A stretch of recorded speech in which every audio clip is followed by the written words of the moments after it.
is the before, new wall, old wall. Be running ducting all the way down to the end.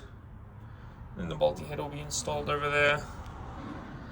Obviously, this is in the way, but with our connections being over there inside the ceiling, further away on the inside of the property, we have the right to run a piping all the way down there.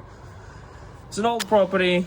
That's it for our completed works. Unit 1's installed.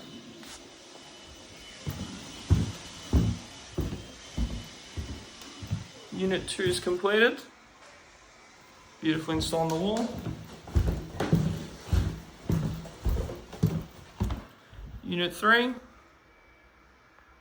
also installed, completed.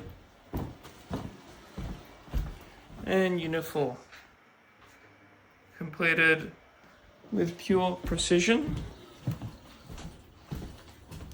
Just doing the final touches on the unit now, opening the gas. And that's it.